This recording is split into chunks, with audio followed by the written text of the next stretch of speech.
Hi viewers, ఎలా ఉన్నారు? అందరూ బాగున్నారు కదా? నేను కూడా చాలా బాగున్నానండి. ఈరోజు నేను పెసలు పాలకూర ఈ రెండు కాంబినేషన్లో కూర ఇలా ట్రై చేశానండి.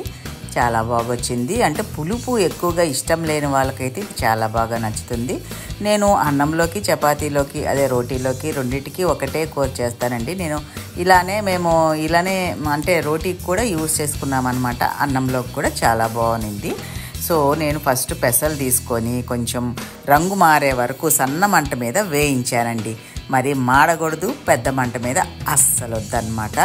ఇలా వేయించి ఒక ప్లేట్లో తీసి అవి చల్లారేదాకా పక్కన పెట్టుకున్నాను. ఈ కూర రుచి అయితే చాలా బాగుంది. కొంచెం రొటీన్గా చేసేదానికన్నా వేరుగా ఉందన్నమాట. సో రుచి అయితే సూపర్గా ఉంది. అంటే పుల్లగా ఉండదు, అంటే చింతపండు ఏమి యూజ్ చేయట్లేదు కాబట్టి టమోటా యూజ్ చేస్తున్నాను. అలా కాకుండా అంటే పులుపు కావాలనుకునే వాళ్ళు టమోటా బదులు చింతపండు లేదా టమోటాతో పాటు చింతపండు కూడా యూజ్ చేసుకోవచ్చండి. నేనైతే ఇలా చేశాను అదనమాట. సో చల్లారిన పెసల్ని బరకగా మిక్సీ వేసుకున్నానండి. దాన్ని నేను కుక్కర్లో వేసేసి ఒక 3 విజిల్స్ రానిచ్చాను. శుభ్రంగా మెత్తగా ఉడికిపోయింది. పప్పు ఉడికించేటప్పుడే నేను ఉప్పును కొంచెం పసుపు వేసి ఉడికించానండి. ఇంకా ఇందులో వేసాం కాబట్టి ఇంకా తర్వాత లాస్ట్లో ఉప్పు సరిపోయిందా లేదా చూసుకొని కావాలంటే యాడ్ చేసుకోవచ్చు అనమాట. ఇదండి మొత్తానికి నీళ్లు వేసేసి ఒక 3 విజిల్స్. సో అది ఉడికి ఆ పక్కన అంటే మన ప్రెషర్ దిగే లోపు మిగతాయన్ని నేను సన్నగా కట్ చేసి పెట్టుకుంటున్నాను. ఏమేమి తీసుకున్నానంటే ఉల్లిపాయలు, టమోటా, అల్లం, ఉల్లిపాయలు అనమాట.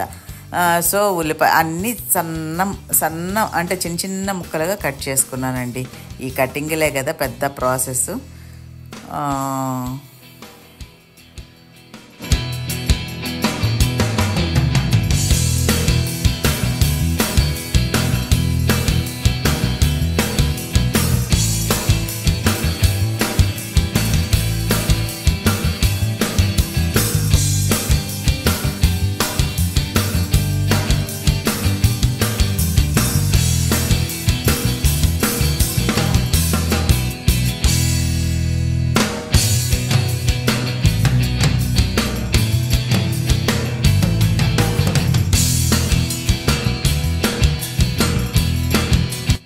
తర్వాత పాలకూరని 2-3 సార్లు బాగా కడిగి, అంటే ముందే నీళ్ళల్లో వేసి పెట్టేశాను అనమాట. ఇది మా అన్నమ్మ పినమ్మ అంటే మా అమ్మ వాళ్ళ చెల్లెలు చెప్పిన టిప్ అనమాట. ఏంటి అంటే ఏదైనా ఆకుకూర, గోంగూర కానివ్వండి, ఏదైనా ఆకుకూర చాలా వరకు ఇసుకల్లో పండిస్తూ ఉంటారు కదా.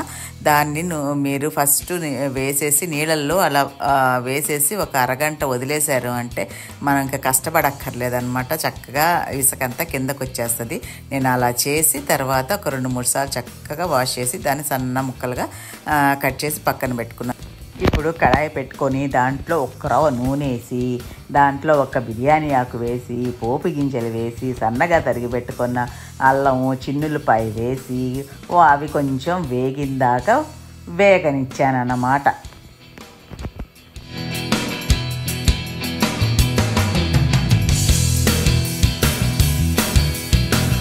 వేగిపోయిలా అవి బాగా. తర్వాత సన్నగా తరిగి పెట్టుకున్న ఉల్లిపాయలు సన్నని మంట మీదే వేయించాలి, బాగా వేగిందాక అనమాట.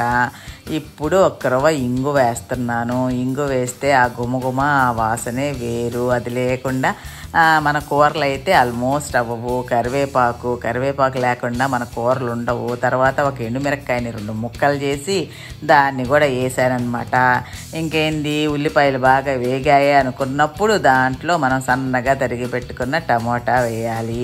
ఇయే కదా ఒక టైం పడుతుందా టమోటా మగ్గేలేక, కానీ ఓపిగ్గా అలా తిప్పుతూ ఉంటే ఎంతలేండి, ఒక 5 నిమిషాలు, 2 నిమిషాలు, 3 నిమిషాలు అలా మగ్గిపోద్ది అనమాట. దాంట్లో ఇప్పుడు పసుపు వేసాను.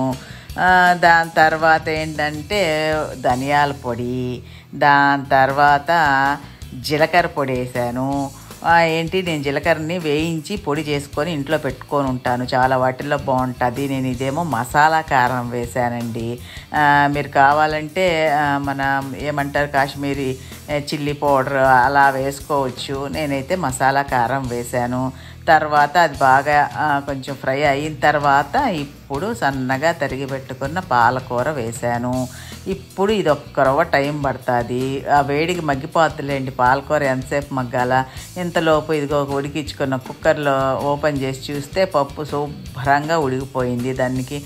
దాన్ని మెదపట్టలేదండి, అలా పప్పుగానే అలానే ఉంచేస్తున్నాను అనమాట.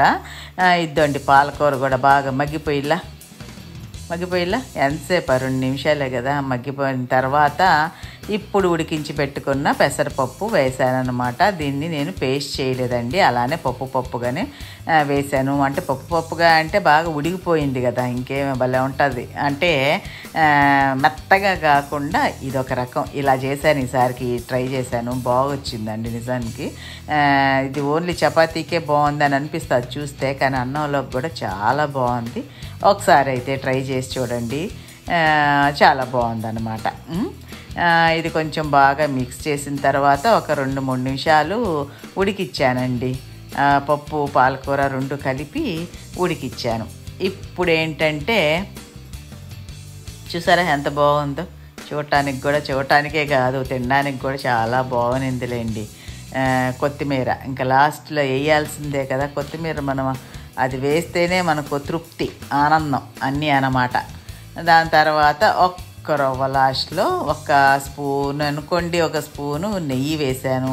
ఇంకేముందా, కూరది రుచి పెంచేస్తల్లా ఈ నెయ్యి, ఇంకా అదనమాట. మొత్తానికైతే పెసరపప్పుతోటి పాలకూర ఈ విధంగా నేను ట్రై చేశాను. దానికి నంజుడు కావాలే పక్కన, అందుకని ఇదిగోండి ఒక ఉల్లిపాయ తీసుకున్నాను, ఒక్క రవ్వ క్యారెట్ ముక్క తీసుకున్నాను, ఒక రవ్వ కొత్తిమీర తీసుకున్నాను, ఒక పచ్చిమిరపకాయ తీసుకున్నాను. ఇవన్నీ కలిసి బాగా సన్నగా తరిగేసామన్నమాట. ఎందుకు, ఆమ్లెట్ వేయడానికి.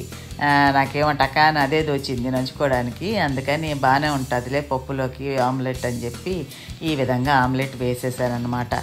ఈరోజైతే ఈ విధంగా మా లంచ్లోకి, డిన్నర్లోకి, అన్నిటిలోకి కలిపి ఈ విధంగా ఒక కూర చేసేసాను. ఒకసారి మీరు కూడా ట్రై చేయండి. ఈ వీడియో ఇంతేనండి. ఈ వీడియో కనుక మీకు నచ్చినట్లయితే లైక్ చేయండి, షేర్ చేయండి, సబ్స్క్రైబ్ చేయటం మాత్రం మర్చిపోవద్దండి. తర్వాత ఫ్రెండ్స్కి కూడా షేర్ చేయండి అనమాట.